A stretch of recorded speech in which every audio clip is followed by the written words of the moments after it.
Bismillahirrahmanirrahim. Assalamualaikum warahmatullahi wabarakatuh. Perkenalkan di sini saya Hikmah Zahra, NPM 18172 akan melakukan presentasi mengenai pengaruh vitamin C terhadap penderita COVID-19 derajat berat, di mana metode yang digunakan adalah systematic review.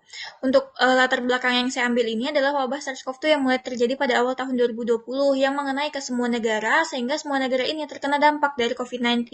Terdapat 106 juta kasus lebih yang terkonfirmasi di dunia per tanggal 9 Februari 2021, dan di Indonesia sendiri terdapat lebih dari 1.100.000 orang yang terkonfirmasi COVID-19.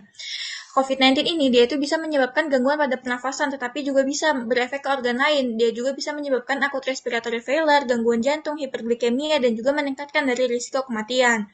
Untuk penata laksanaan dari COVID-19 masih bersifat suportif karena belum terdapat antivirus yang sesuai untuk mengeliminasi dari SARS-CoV-2, di mana penelitian yang dilakukan oleh Messina Giovanni dan kawan-kawan, vitamin C ini bisa membantu menurunkan dari keparahan gejala pasien dengan COVID-19. Vitamin C itu sendiri, dia itu memiliki efek penunjang sistem imun tubuh, antioksidan, antiinflamasi, dan sebagainya, di mana kasus COVID-19 terus meningkat dan juga pengobatan yang tepat belum ada, sehingga penulis tertarik untuk melakukan penelitian ini. Kelusan masalahnya ini adalah bagaimana pengaruh vitamin C terhadap penderita COVID-19 derajat yang berat. Tujuan penelitiannya adalah untuk menganalisis pengaruh vitamin C terhadap penderita COVID-19 derajat berat.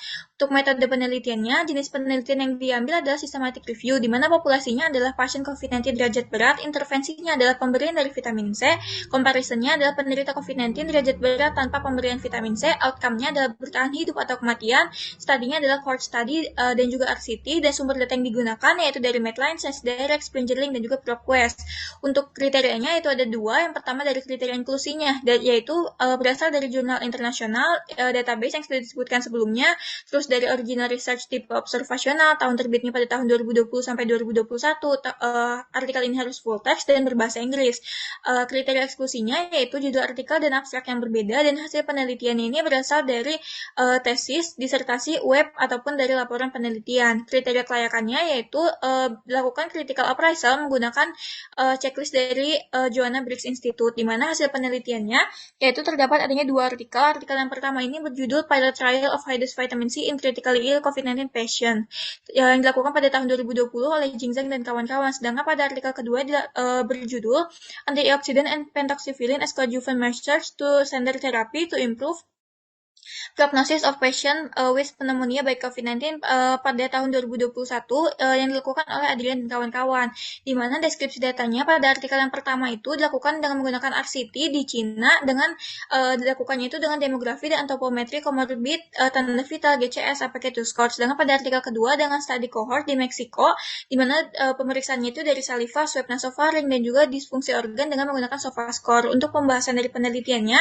yang pertama itu dia memenuhi dari strength of association, di mana vitamin C ini dia itu mempengaruhi dari perkembangan COVID-19 derajat yang berat. Lalu yang kedua dari syarat yang konsistensi, di mana kedua artikel ini dia itu memenuhi syarat konsistensi karena kedua artikel tersebut walaupun dengan metode populasi ataupun yang lainnya berbeda, tetapi dia itu menunjukkan bahwa vitamin C ini dia itu berpengaruh terhadap COVID-19. Lalu yang ketiga dari spesifitas, tidak memenuhi karena vitamin C ini tidak hanya bermanfaat untuk COVID-19 saja. Lalu yang keempat dari temporalitas, di mana kedua artikel tersebut memenuhi syarat ini karena vitamin C memiliki hubungan terhadap penderita COVID-19 derajat berat. Lalu yang kelima, biological gradient, di mana dengan dosis yang sesuai, dia itu menimbulkan respons yang sama, yaitu menunjukkan bahwa terdapat pengaruh terhadap COVID-19 derajat berat. Untuk yang keenam dan ketujuh, yaitu dari plausibility dan juga koherensi, di mana pemberian vitamin C ini dia itu bisa mempengaruhi dari penderita COVID-19 derajat berat dengan adanya efek dari antimikroba, yaitu bersifat sebagai anti-imunomodulator, yaitu akan menghambat dari aktivasi dari NF-kappa B.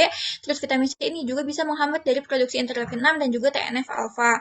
Lalu yang selanjutnya, dia itu juga bersifat sebagai antioksidan alami yang bisa menghilangkan atau mengurangi dari ROS yang diproduksi secara berlebihan ketika terjadinya inflamasi.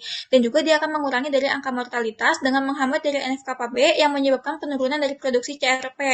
Dan pada uji vitamin yang mempelajari tentang ARDS, di mana meskipun tidak ada perbedaan yang signifikan, namun dia itu terdapat adanya penurunan dari CRP dan juga penurunan dari mortalitas. Lalu yang kedelapan adalah dengan penelitian eksperimen, di mana kedua artikel ini menunjukkan bahwa pasien COVID-19 dengan derajat berat ini memiliki angka mortalitas yang lebih rendah karena dia itu dapat menurunkan dengan mencegah dari progresivitas penyakitnya. Lalu yang kesembilan dari analog, yang artinya yaitu pada penelitian ini vitamin C ini belum tentu menjadi penyebab dari penurunan dari mortalitas karena terdapat faktor lain seperti obat-obatan yang diberikan dan lainnya. Terus juga berdasarkan dari kriteria tersebut, terdapat 7 kriteria yang menyatakan terdapat pengaruh vitamin C terhadap penderita COVID-19 derajat berat, sedangkan spesifitas dan juga analoginya itu tidak sesuai. Untuk kesimpulannya, berdasarkan atas hasil analisis dan juga pembahasan pada bab sebelumnya dapat ditarik kesimpulan bahwa terdapat pengaruh pemberian vitamin C terhadap penderita COVID-19 derajat berat. Alhamdulillahirrahmanirrahim.